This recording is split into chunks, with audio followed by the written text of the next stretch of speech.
Well, speaking of other podcasts, so something that I saw recently, or I think it was either today or yesterday, the Rewatchables had they're looking at the Fast and Furious franchise, and they had a poll, and they were asking to rank the Fast and Furious franchise. So my roommate and I actually did that today.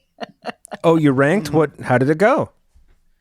Oh shit, where's my list? Oh, I have it right here. Let me pull it up. So my ranking is 5, 6, 4, 7, 8, 1, 3, 2. 5 is your first. Yeah, I like 5. Well, that's some bullshit. Well, I haven't seen it. 5 is really good. No, 5 I think would be at the top of my list. I think mine would be fairly similar. It would be 5, 6. I think I liked 7 more than I liked 4. So I might swap those in the order. Mm-hmm. Although I can like see that too. I definitely at the bottom of the list though is like 1 and 3. Funny enough, I still have never seen Too Fast, Too Furious. It's the one movie in the franchise that I've never seen. Same. That's why I put it at the bottom. It could be the secret gem. I don't know, but I haven't seen it, so I put it at the bottom. Yeah. Yeah, it's funny because those first 2 were trying like really hard to be like serious movies. Well, so my roommate has had this argument with many people where he says that Vin Diesel is pivotal to the franchise because he acts like he's making like some kind of Oscar-worthy Shakespearean drama. So the fact that he takes it so seriously is such a great counterpoint to the ridiculousness of the rest of the films. I'm like, yeah, that's kind of true and genius. I love that. I agree that Vin Diesel, love him or hate him, definitely brings a charisma, and nothing's better than when he says family. It's all about family. All about family. Yeah. I think there's nothing better, in addition to that, than when he is doing his detective sleuthing to try to find out what happened to Letty. Oh, for sure. And he's like looking at the dirt and the skid marks, and it's great. Skid marks? He's looking at skid marks? Not skid marks. Not the skid, but like the tire marks. Oh. Is that a joke they never make in the movies? They never make a skid marks joke, do they? I don't think they do, because it's too serious. This is not a laughing matter. Don't talk about skid marks when we're talking about my family.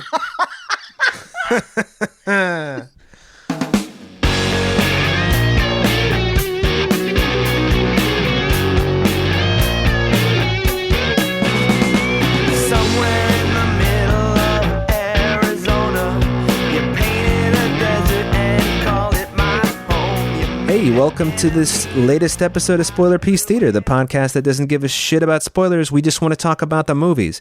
My name is Dave Riedel. I write for Salt Lake City Weekly, and I'm a member of the Boston Online Film Critics Association. My name is Evan Crean. I'm editor for The Independent. I am co-chair of BAFCA and co-author of your 80s movie guide to better living. And my name is Megan Kearns. I'm a freelance writer and film critic, editor of Bitchflix, and I too am a member of the Boston Online Film Critics Association. Yeah, you are.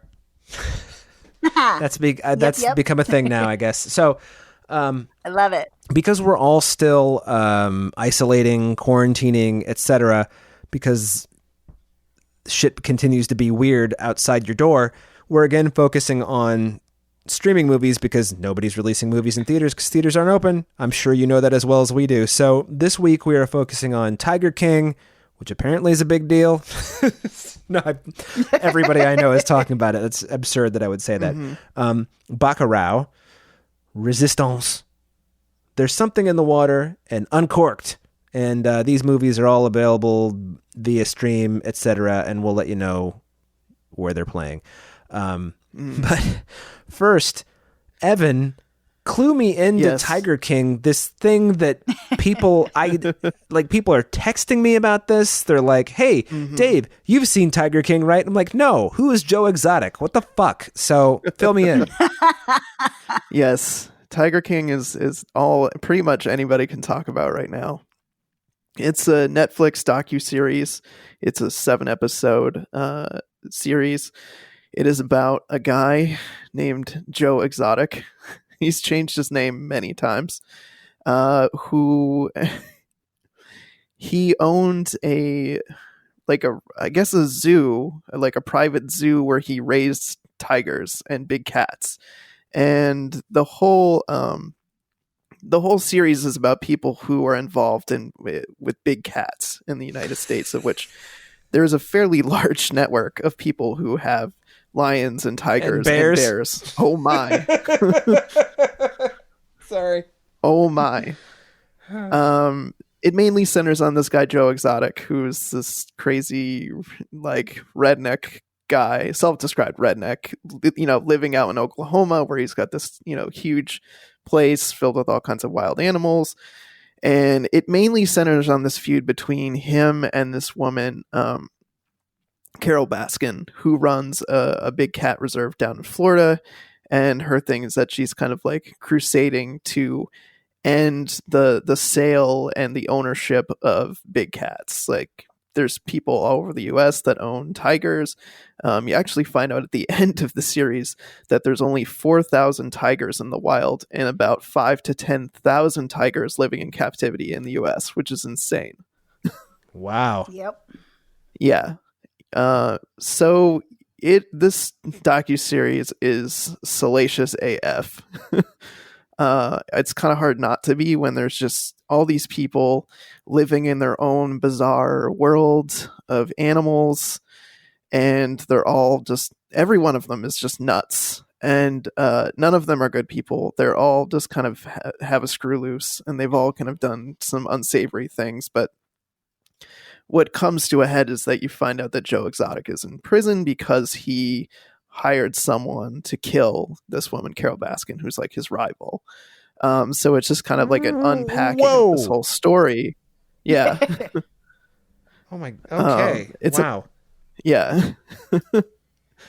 It's an unpacking of this whole story, like how they all kind of like came to power and their relationships. And you find out towards the end that Joe, although he's not a good guy, had fallen in with some people who basically sold him out. And they didn't frame him, but like they basically like they sold him out in a way that's just kind of like they set him up to get caught for this. Like, he always was talking about how he like wanted this woman dead, but it was kind of like there were people that manipulated the situation to like put the evidence to put him away, who are also in business with him.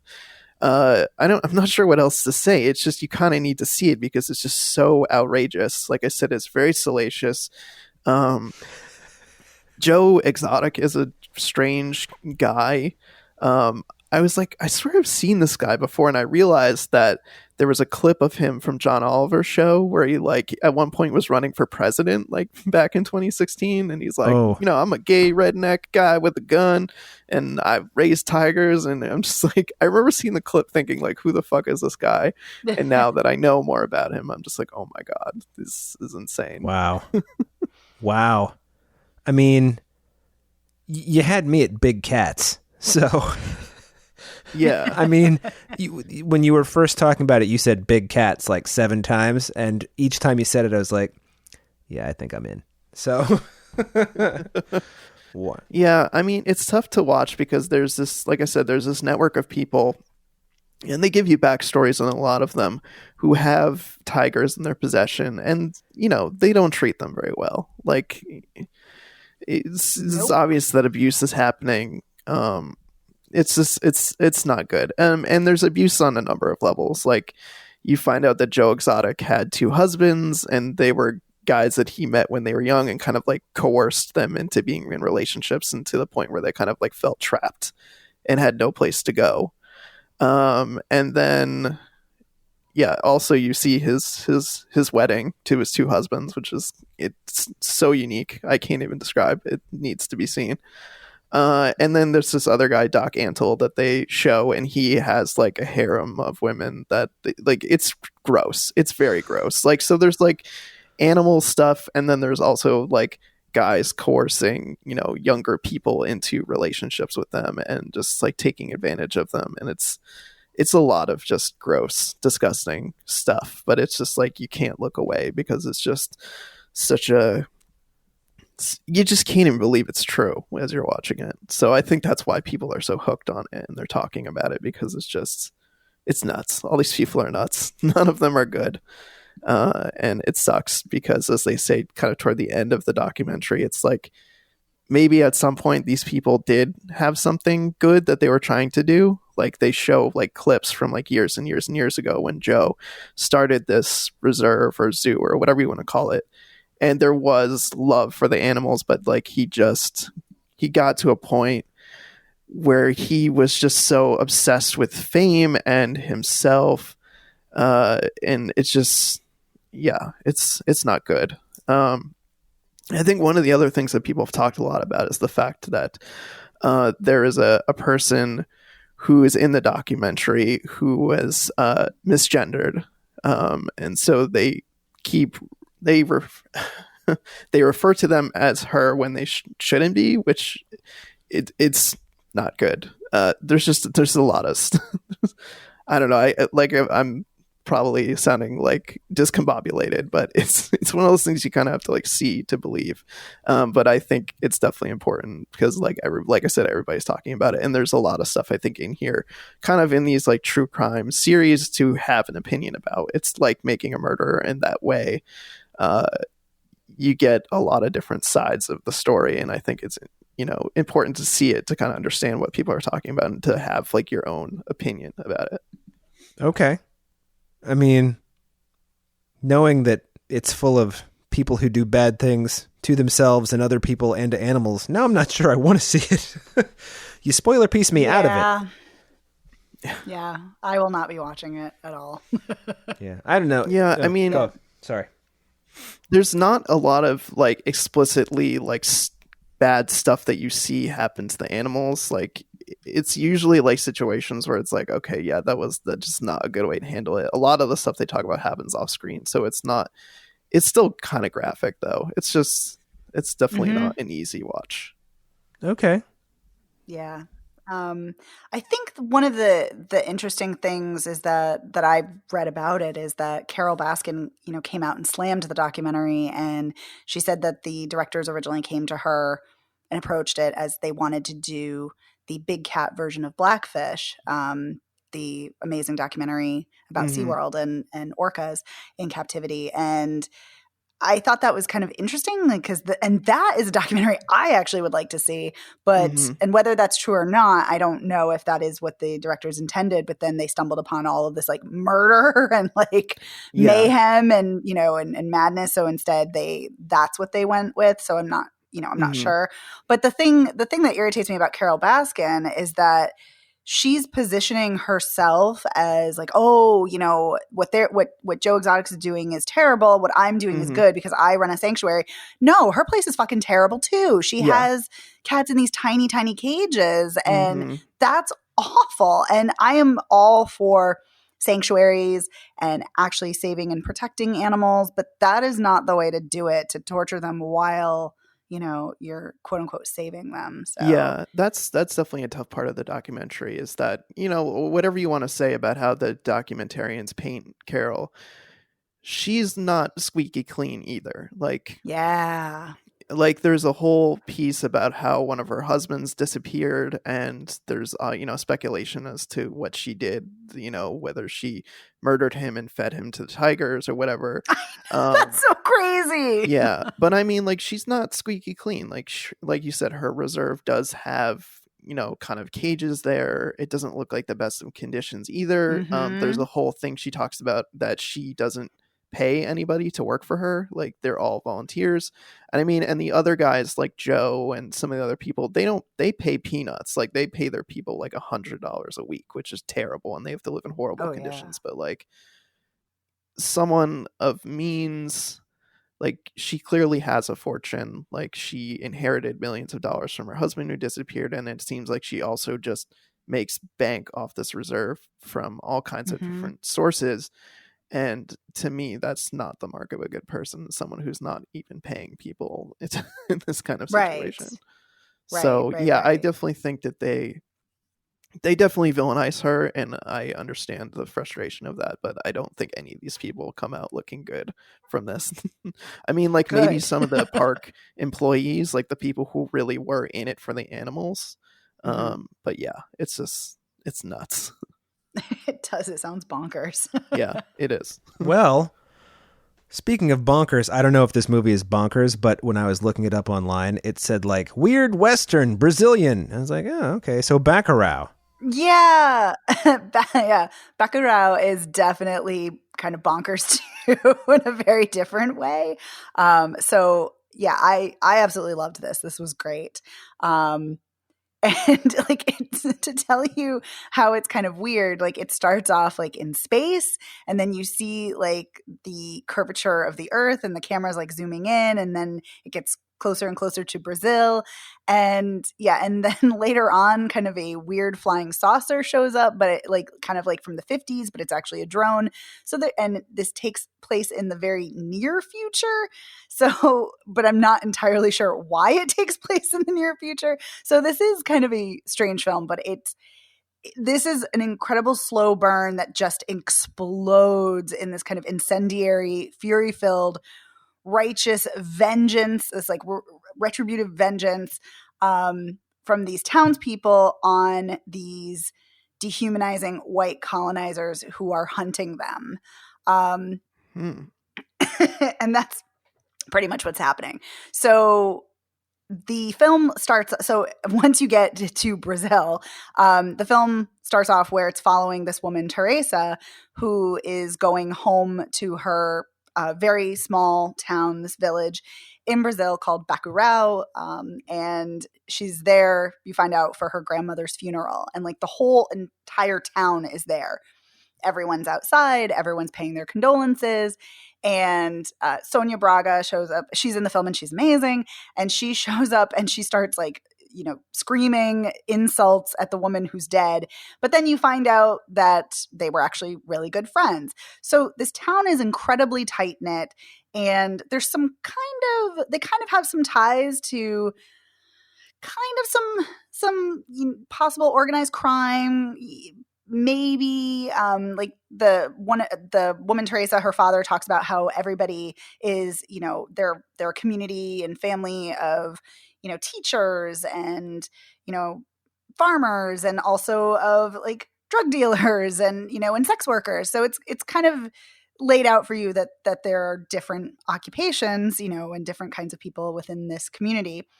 And so you keep seeing these, just kind of the running of the town and just kind of these day-to-day activities and the funeral procession. And then about a little ways into the film, you also see these two bikers who come into town, and everybody's kind of on guard because they're like, we don't know who they are. And then when they come into town, some strange things start happening, like all their cell phones are jammed and there's no signals, and some wild horses, or not wild horses, but horses from a farm got loose, just kind of some weird things, but nothing like super, super weird. And so these two guys are going to bring back the horses that went into town, and then they find the entire farm murdered, like a kid murdered, women murdered, dudes murdered, like, and one of the guys goes into the house where you just see his expression. You don't actually see the bodies in the house, but he comes back out and he later says to the guy, he's like, we're going to die. You didn't see what I saw, which is kind of so great that like, you know, this horrible thing is happening, but you don't actually fully see the scope of it in the house. And then they come across these bikers who then shoot them dead. And so it's like, and that just starts the kind of that scene starts the carnage. And then the townspeople realize that their shit's going down and that they're going to be under attack, and they don't exactly know who from. So they employ one of the people who has a really, like, I guess, violent past, is a criminal in some way, is kind of in hiding, and this person comes to like help them to protect the town. And meanwhile, the two bikers, who are also Brazilian, meet up with some white people who are from various countries, who are there to basically hunt people for sport. And they treat this like it's a video game, like it's just for fun. And yeah, so basically they're encroaching on the town while the town is preparing to defend itself. And it's just, this movie is amazing, and it's just nuts. And the end, like the end sequence where the hunters are there, the white colonizers are there, and the townspeople are preparing to defend. They're all like hiding underneath the town. They're hiding in buildings, and like, but as the white people are going through the town, they can't find them. But all these like placards of like guns, like you see the titles of guns on walls, but the guns themselves are missing, and you see old photos of people with lots of guns. And so clearly, and there's kind of like hints strewn throughout that this town is definitely well equipped with weapons, and that the people are not, strangers to violence. But it is kind of this interesting thing about violence where there's definitely this juxtaposition between the white people who are, dehumanizing and just using violence for, their own oppressive means, and the people in the town who are using violence to defend themselves, because they also at the end have, like, before this standoff happens or before this fight, they take these heavy psychotropic meds in order to be able to deal with the violence they need to commit in order to defend themselves. So this movie has a ton of interesting things to say about violence, about, community, about being a tight-knit community, about anti-colonialism.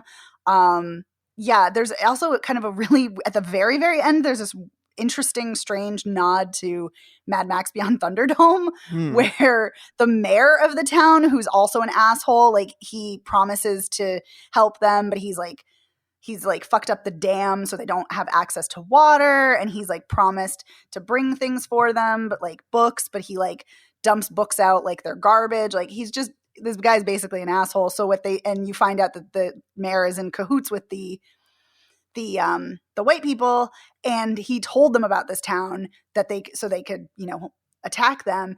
And he's basically put on a horse backwards with like a mask over his head, kind of how Mad Max was in Mad Max on Thunderdome. But anyway, I thought that was interesting. So anyway, this is such a great film. I always love seeing Sonia Braga. She's such a great actress. The lead actress who plays Teresa is great. This was just a strange but fantastic film. It sounds totally bonkers, but in a good way.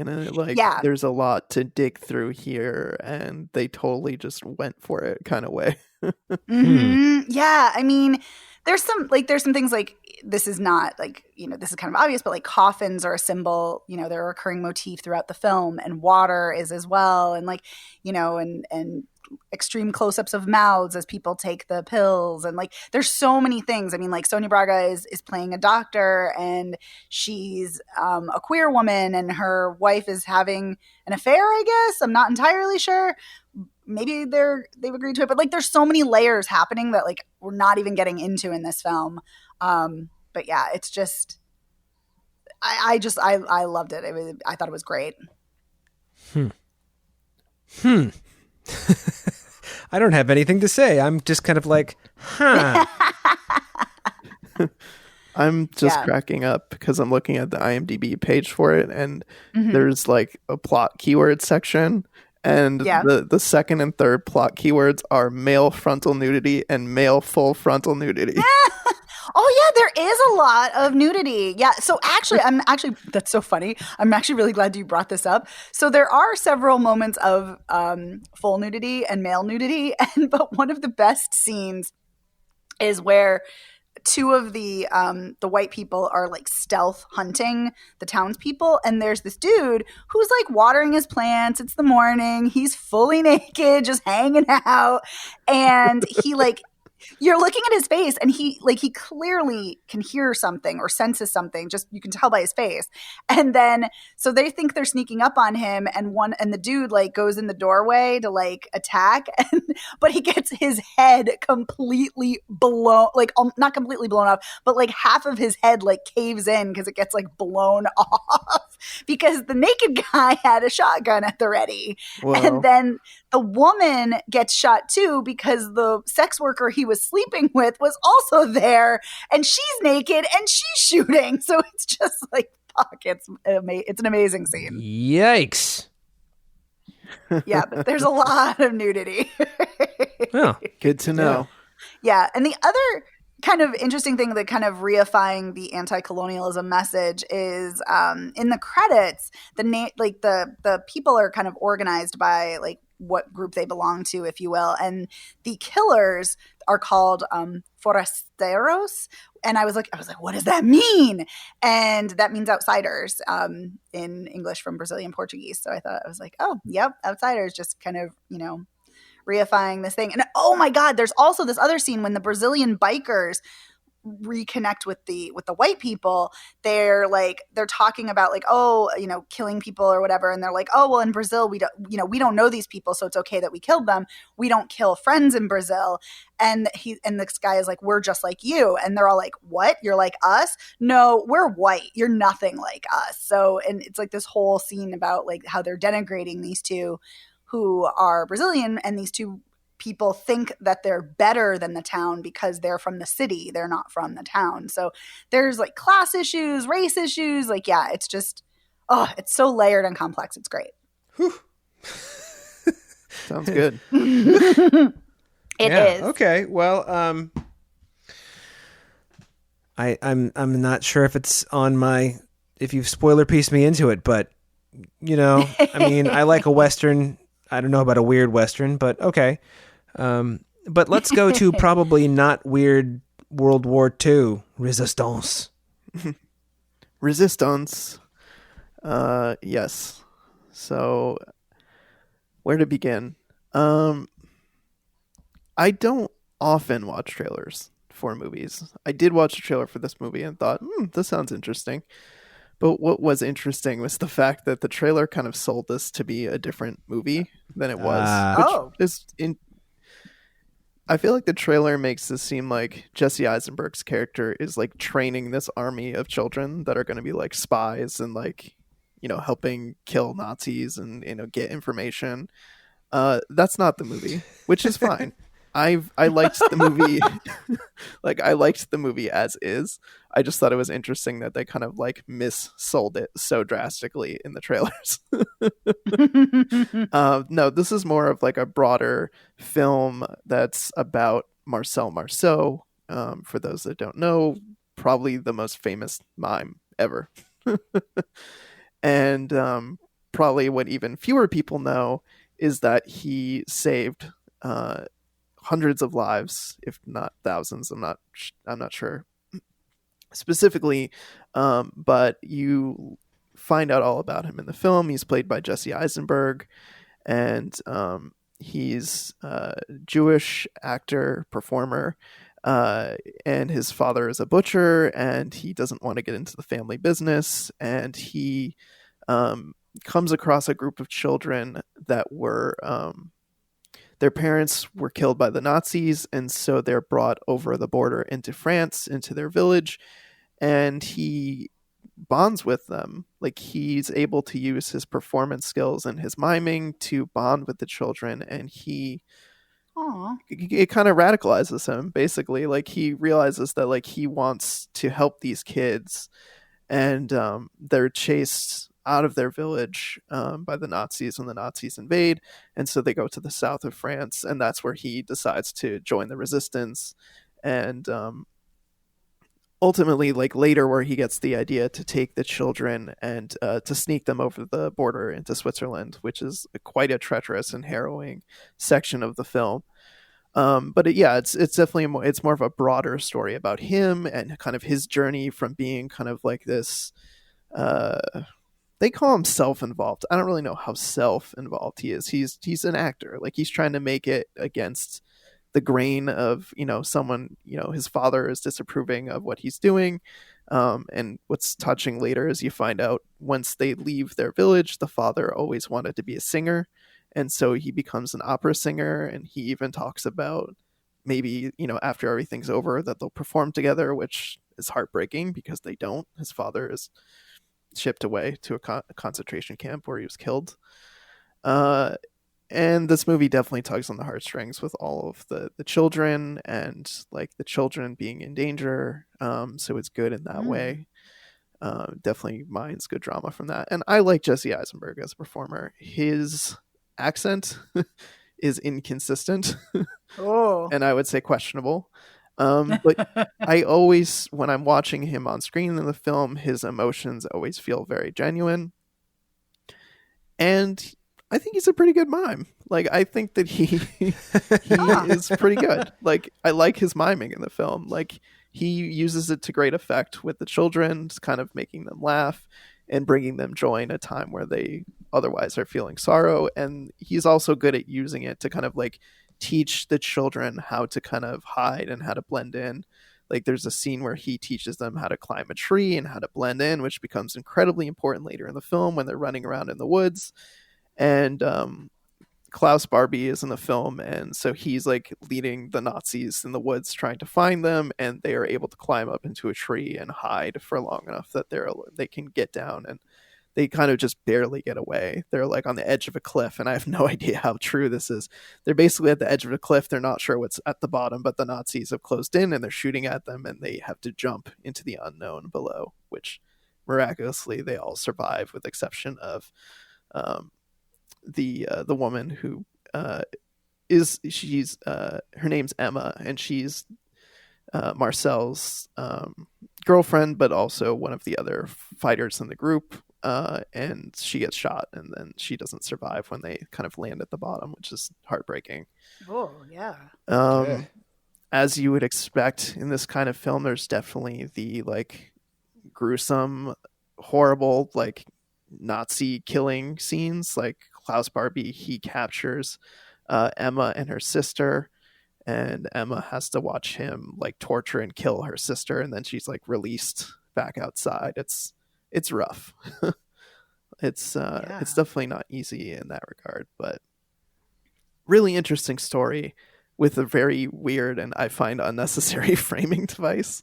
Like, Ed Harris plays General Patton in the film, and in the beginning he's like telling the troops, this is like after they've taken Berlin, and he's telling this like huge group of troops, like, you know, there's this incredible story of heroism, and I'm going to tell you all about it. And then that's like goes into the film, and then it cuts back at the end to Ed Harris, and he's like, you know, and this guy Marcel, he's been my special liaison, which I had no idea. He was Patton's liaison because he spoke French, German, and English, so he was very valuable in that regard.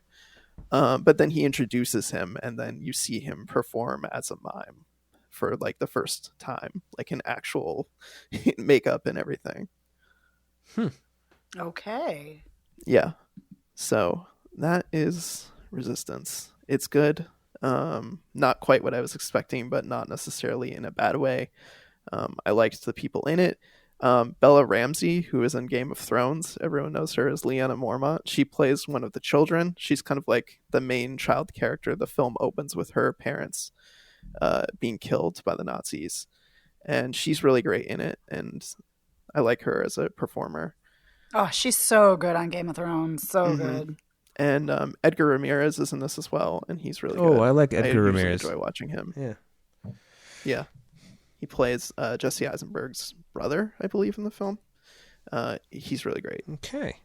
Well, you spoiler pieced me into that one, Evan. So you're batting 500 today. Nice. Does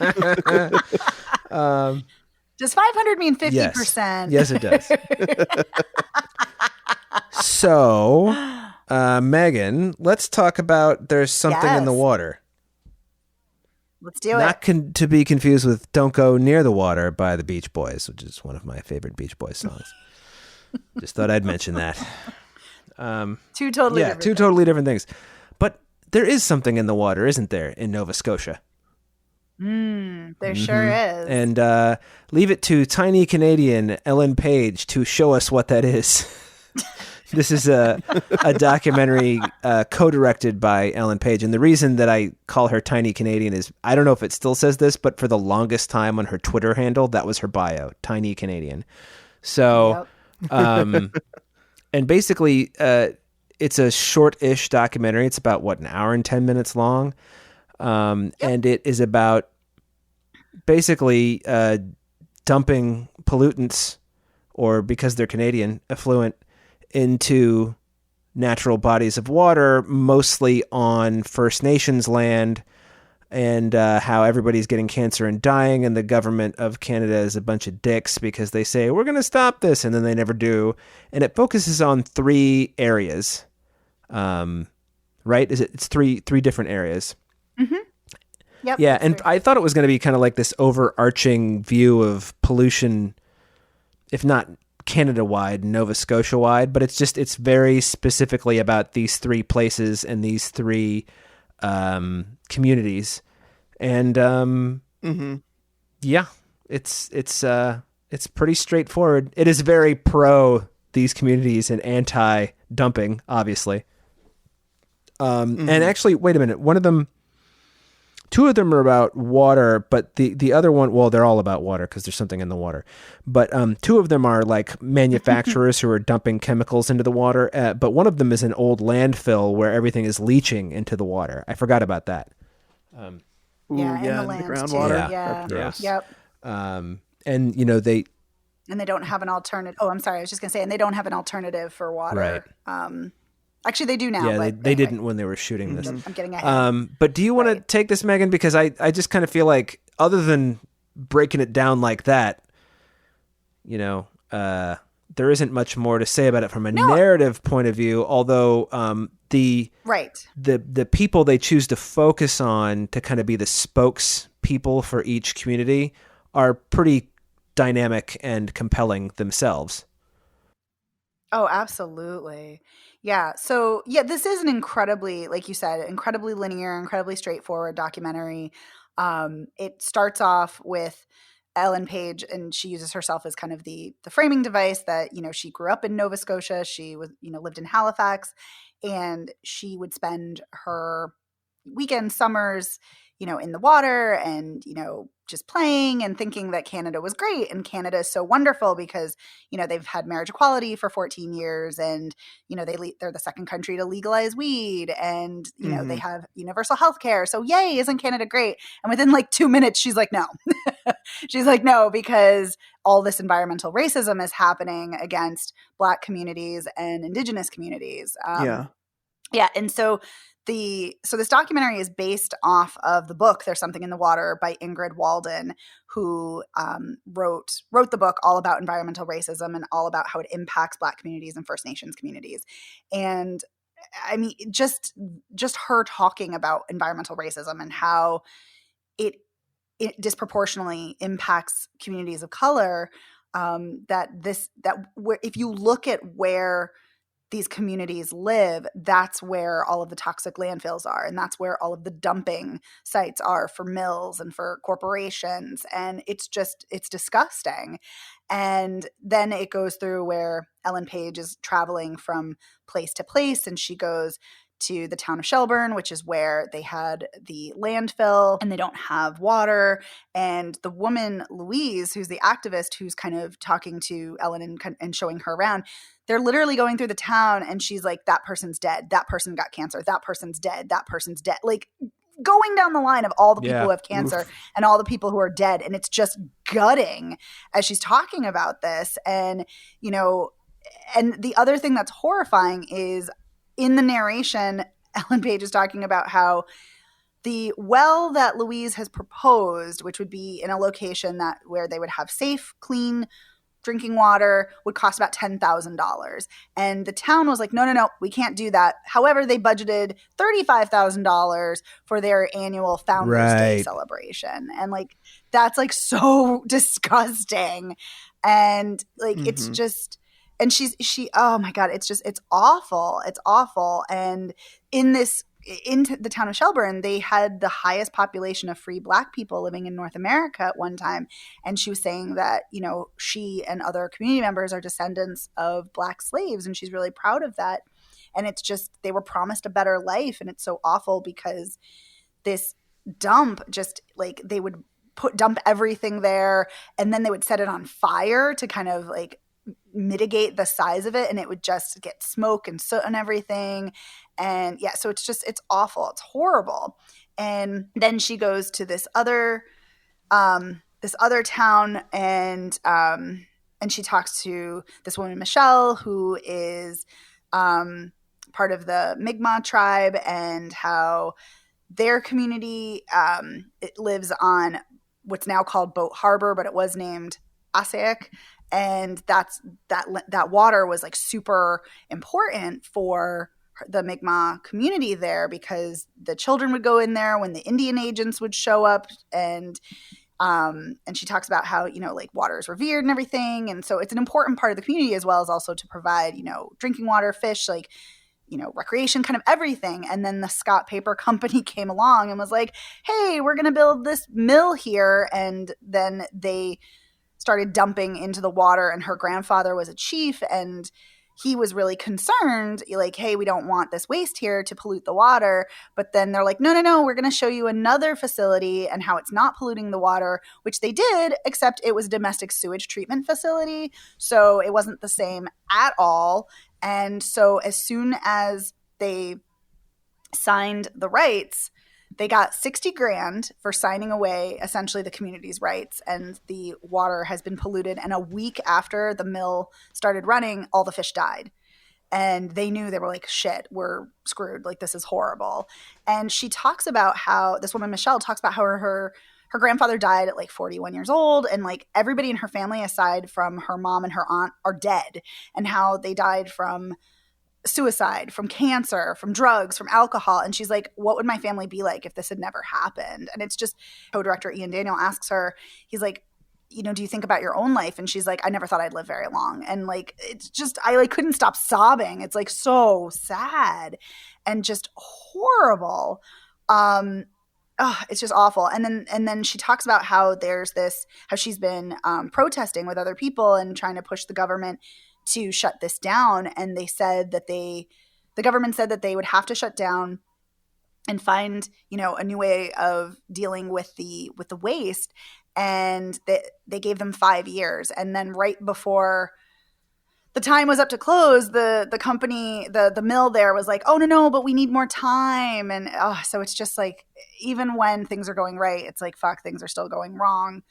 And so then the third place is Stewiacke. I'm not sure if I'm pronouncing it correctly. And it's the Alton Gas Corporation, which is trying to build an underground storage facility on unceded Mi'kmaq territory. And this part of the documentary is all about the grassroots grandmothers, who are the water protectors, and how they're basically showing up like every day to protest this storage facility being built, because basically what has to be done is the water gets shut, like they shoot it down into these salt caverns, and then they shoot it back out into the water, and the salinity would be like 6 times higher than what fish could survive in. So it's going to kill all the fish, which is going to, harm the communities and harm the fisher, people who, fish in those waters. So it's like awful. And but these women are just incredible. Like, all of these women that are featured are just incredible.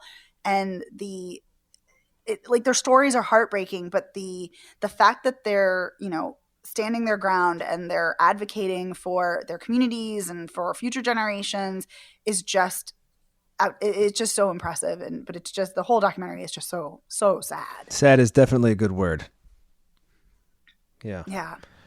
Yeah, it sounds like it. I think one very fair criticism that's been leveled at Canada quite often is that they do not treat their Indigenous people well. They really treat them very poorly. And between hearing about this and the documentary I saw way back at the Montreal Documentary Film Festival, We Will Stand Up, I mean, it's not good. That is definitely an area that needs major improvement in Canada. Yeah, no, I'm so glad you said that, because Ingrid Walden and the woman Louise, the activist Louise, like, they both were talking about how Canada is reluctant to name racism. Like, they don't want to talk about it, even though it's embedded in everything. And it's, there's so much racism happening against, Black communities and First Nations communities.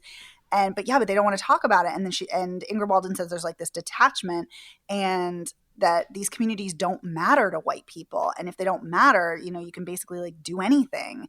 And Louise was also talking about kind of the same thing, that, environmental racism is killing us, but no one wants to talk about it. And she says that she's been ostracized by some in her community too. And like, she's clashed with the mayor, who's like, this isn't a problem. The community doesn't care about this. Why are you causing trouble? Like, kind of all these things. And it's just, it's awful. And it's especially awful.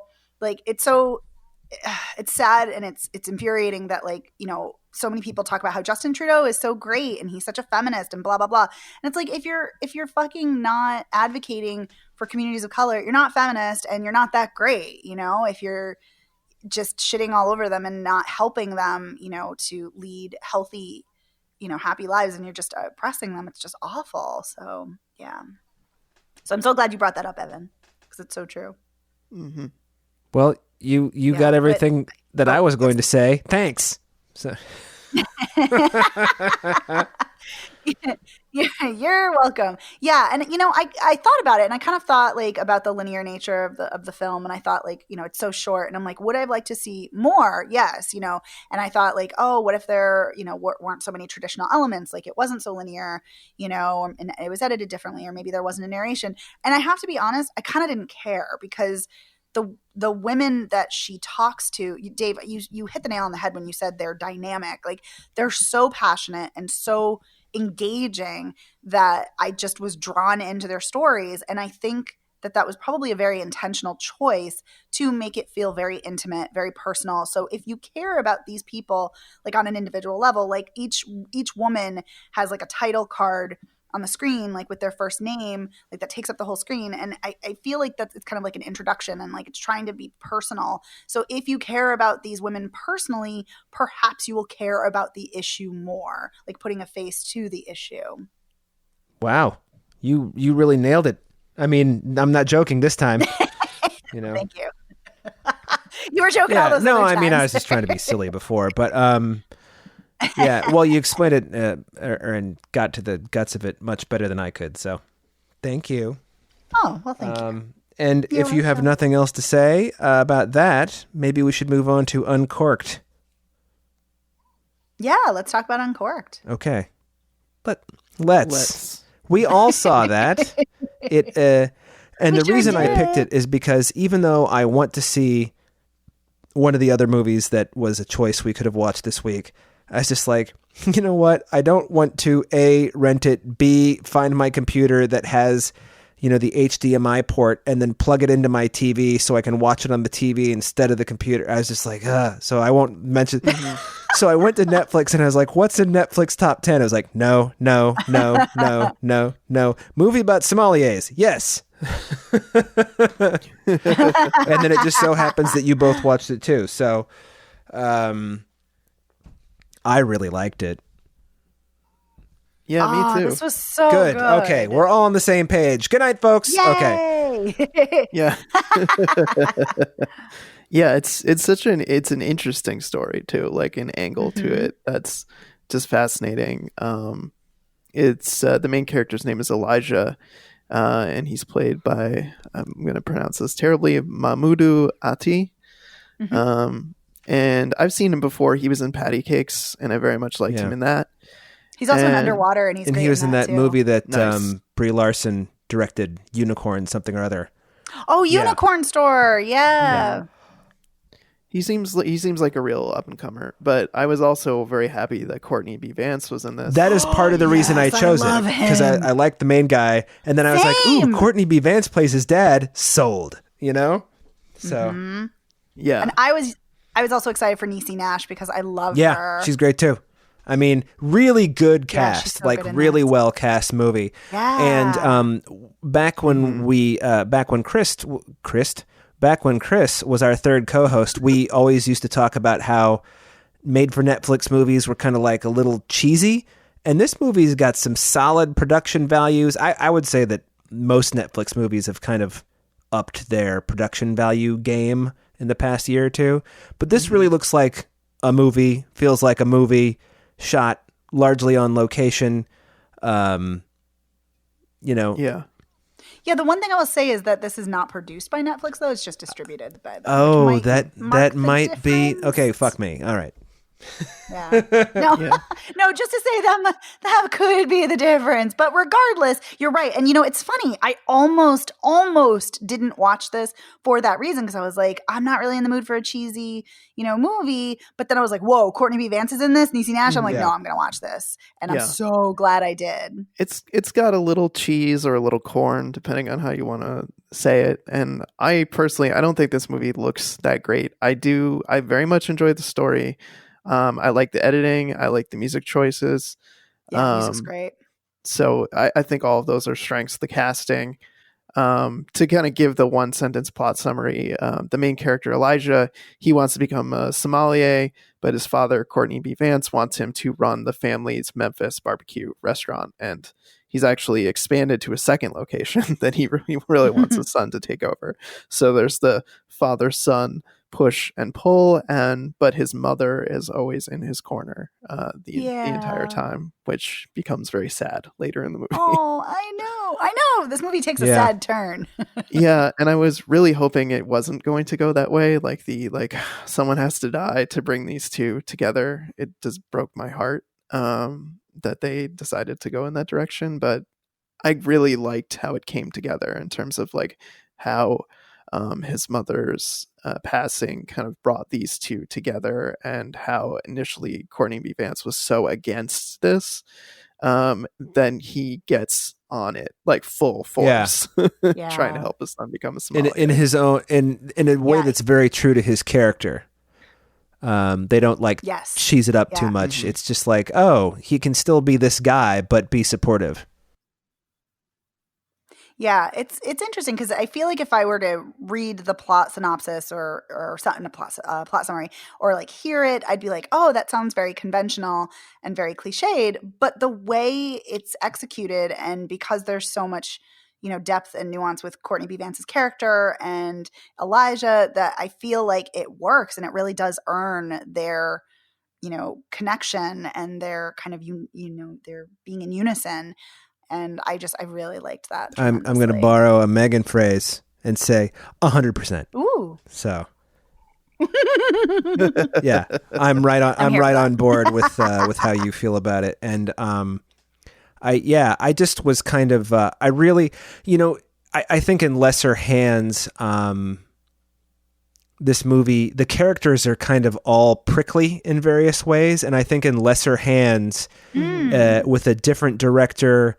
And a different group of actors, you might have had people that you wanted to punch in the face the entire movie, but the actors are so good and the direction is sharp enough, and the writing's good too, that it really makes these people just feel like people, as opposed to this guy's just a dick, or whatever. They're really well rounded, and they're complex, which you don't get in a lot of hour and 44 minute kind of comedies, Mm-hmm. Right. And it would be so easy to be like, oh my God, Elijah's dad's such a jerk. Why doesn't he just get on board? Why doesn't he be more like, his mom and just, supportive? But you learn throughout the film, like, he had, aspirations to become a teacher and was in college and dropped out to help his father, with the barbecue, joint. And so it's like, oh, okay, this kind of makes sense that he's trying to, carry on this legacy, and that's why he wants his son to, carry it on so much. And so it's like, oh, it makes sense. You get it. And and I also really like that we see a Black family who is very tight knit. And I also love that we see a Black man who wants to become a sommelier, because it's such a white dominated field. And I love that is, addressed throughout the film too, kind of in subtle and as well as, more overt ways. And I really liked that as well. And I also appreciated that they took the time, or they attempted to explain what being a sommelier is, as opposed to just like, oh, this person's a wine expert, and I don't go in for the hints of vanilla and the fine, but I appreciate that the movie would take that tack and lean into it, as opposed to just sort of glossing over and kind of doing it in my least favorite movie ever made about wine, Sideways, in that kind of, I think I'm the one, I don't know how you guys feel about it, but I'm the one person I know who hates Sideways. So, as much as I like Thomas Hayden Church, but Any Spray, I'm not really sure how much there is to say about it, because we liked it so much and, appreciated it. And I also can't remember the last time I saw a movie that took place in Tennessee that wasn't like backwater. This is just like, hey, we're in town. The restaurant's in the city. Yeah. Well, that's what I kind of love too, is like right from the start, like the establishing shots and like looking at all the restaurants and the community, it feels so vibrant and alive. And I love that we're just immersed in this town and in this, part of Tennessee, and it's just great. And the music, of course, helps reify that as well. I also, speaking about the wine and about, what a sommelier is, because like I obsessively watch like Top Chef and Chopped and like cooking shows. And so I've heard about, the sommelier exam and how hard it is. But I thought this was a really, like the way it's introduced is a very refreshing way, like talking about not even just the sommelier exam and everything, but also the way he describes wines for his, eventually girlfriend when she comes into the wine shop, and like he's talking about like, oh, the Chardonnay is like Jay-Z, and he's like, the Riesling's like Drake, and I love that he's like comparing all the wines to hip hop artists. So she's like, oh, okay, I get it. And it just, it was kind of a a cute way to kind of introduce you to wines. Yeah, I also appreciated about that scene that at first I was like, here's some mansplaining going on, and then at the end, when they said, he's like, this wine isn't going to offend anybody. And she's like, oh, it's like Drake. I was like, okay, there we go. She got one in, Yes. Yeah, I loved that scene. I love the opening, the montage of the preparing for the day in the barbecue shop and the winemaking, and seeing the kind of cross cutting between the two and how similar the activities are and the painstakingness of them. I also, like you said, Megan, I love the fact that we see a family that's so close. Like the scenes at the dinner table were funny. Like when he first says he wants to be a sommelier and they get that confused with sommelier. That's right. It's like, isn't that pirates? That was quite a funny. Yeah. And I like that that's a running joke with this family, is that they don't understand the wine stuff, but they start to understand it a lot more as the film goes on and grow an appreciation for it, which I found funny. One thing I have to comment on that kind of cracks me up personally is that Matt McGorry is in this movie. I went to college with Matt McGorry, so it's funny to see him. Yeah. It's funny to see him in this movie playing a guy whose character is called Harvard because he went to Harvard, which he did not. He went to Emerson College. So it's just funny, like, to see somebody like on screen and to like, obviously, like, he's been in plenty of things, like between Orange is the New Black and Making a Murder, or not Making a Murder, How to Get Away with Murder.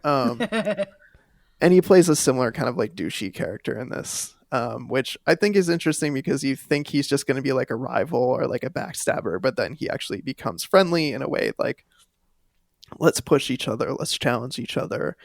That didn't turn out the way I was expecting. Yeah, me too. And I was kind of bummed because his character ends up kind of dropping out in the middle of it. But I would have been interested to see them kind of push each other more. Yeah. Mm-hmm. Yeah. Evan, I want to get back to something you said about the opening and like the cross cutting of like, preparing wine, as well as, Elijah's dad, getting ready with like the smoker and the meats and everything. Mm-hmm. And what I also thought was so pointed about that is, again, race is brought up like right away. Like the wine world is, most of the people, if not all the people, were very white. Whereas, the barbecue world, like they're doing the same thing, same meticulous attention to detail, but, it's done by, a black man. And so I just thought that was just such a perfect way to open it on different, levels. And I loved that. Yeah, and I liked how they kind of explained that, Elijah was good at at least the memorization part of this because he thought of it often in terms of like barbecue technique, and he applied his knowledge from this one thing as kind of a mnemonic of sorts for learning all of these different things about wine. Yeah, I agree. I have to say that my favorite scene that just like absolutely gutted me was when he's practicing for the exam with his study group mates, and he keeps, as he's like talking about like the color and the taste of the wine, he keeps like breaking down in these like flashes of his mother. Like when he's talking about like the crimson color of it, he sees her wearing like a red dress. And then like when he talks about how it's sweet, he sees her face again. And like, oh, the editing was just so good in that scene. And it just was just, it just Yeah. broke me. I was like, oh my God. It choked me up big time. Yeah. I definitely, my eyes were watering during that Wow. scene. It was not easy to watch, but it was I really did well. not. That scene didn't move me the way it moved you guys, and it, those kinds of scenes, I'm usually like, So I did like the way he played it in that scene, but I wasn't in it. I thought it was effective. It didn't bring me to tears like it did you two. 67% of us were brought to tears by Uncorked. So there you go. Yeah, well, it's just I mean, it's sad in and of itself that, like, his mother dies, from her, reemerging cancer, but it's also just so sad because, it's the way grief works and memory works. Like, you just get flashes of these, I hate to say inopportune times, but these like surprising times. And yeah, it's just, anyway. And she was always so supportive of him. Just like, she didn't even know what a sommelier was, but she's like, honey, you want to do this? That's great. I'm in. And it just was so lovely. Yeah. Like this when was just she such a threw the lovely fundraiser film. for him. Oh. Yes. Oh, Yeah. that's so sweet. It was so sweet. They made all that French food and everything. It was just, It was adorable. This film, I love that this film just, it feels warm and cozy, kind of like a rom-com would, but it's got a lot of, depth to it and a little bit of darkness to it, in the, sadness. It's bittersweet, and I like that. Yeah. Cool. Mm-hmm. All right. So I guess that's a C. We're seeing all the movies this week. Oh, for sure. In Yeah. limited series. Yeah. Well, I mean. Yeah. Should we talk about where we can see these? Well, sure. Tiger King, Uncorked, and There's Something in the Water are for sure all on Netflix. Bacurau is like a virtual screening place. Yes. So you want to see it through your local independent theater. So for us, that would be the Coolidge. But if you go to like the movies, lots of movies are doing this now. When you go to their website, you look up your city and it's like, go here. And I guess you could do it from anywhere, but yes, do it for your city, wherever you are. That it's very important that we keep our local indie film shops running during this fucking weird time. And then Resistance, Evan. Yeah. Because they are amazing. Resistance, Evan, where did you see that? I believe it's just available any like on-demand platform. Probably through your cable. You might be able to get it on Amazon. I'm not 100% on that. I know it's kind of it's from IFC is putting it out, so it's kind of limited release. Okay, cool. Well, I think that wraps it up for this week's episode of Spoiler Piece Theater.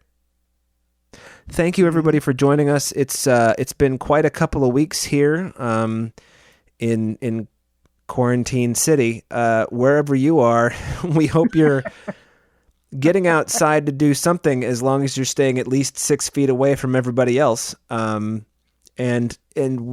I'm not the most sentimental person, but I will say, please be safe out there, listeners. Like, this is some serious shit. I know I'm kind of amazed at a couple of the very smart people that I respect who are like, fuck it. So, just...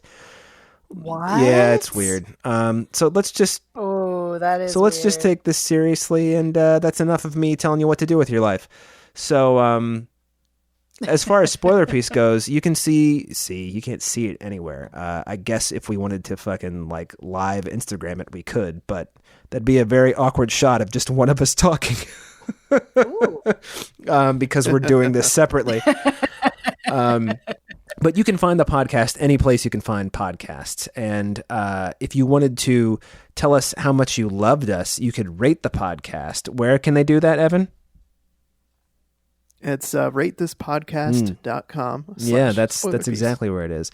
And if you wanted to get in touch with us in any way, shape, or form, that would be delightful. And you can do it in all sorts of ways. You could do it through the Facebook DMs on Spoiler Piece Theater. You could tweet us at Spoiler Piece. You could Instagram us at Spoiler Piece. You could do all kinds of... You could give us a call. 862-21-PEACE. Right. Sorry, I got excited too and wanted to share the phone number. Oh, no, go for it. And you can send us an email, spoilerpiece@gmail.com. And if you really liked us, you could sign up for our Patreon, give us a few bones each month, and we have all sorts of like goodies that are, you get for different levels. You can get exclusive audio. You can vote in polls at the $5 level. You can tell us which movies to watch at the $10 level. And we're working on a few new tier choice type things, so that's in the works. And I think that's about everything. So my name is Dave Riedel. You can read me at Salt Lake City Weekly, and you can find me on the interwebs, Instagram, Letterboxd, Twitter, at Dave Sees Movies. My name is Evan Crean. I am editor for The Independent. I am co-chair of BAFTA and co-author of your 80s movie guide to better living. And you can follow me on Twitter and on Letterboxd as Real Recon.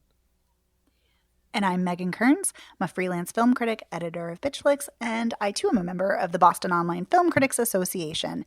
And you can follow me on Twitter at OpinionSWorld and on Instagram and Letterboxd at the. And assuming everything goes well, we'll talk to you next week.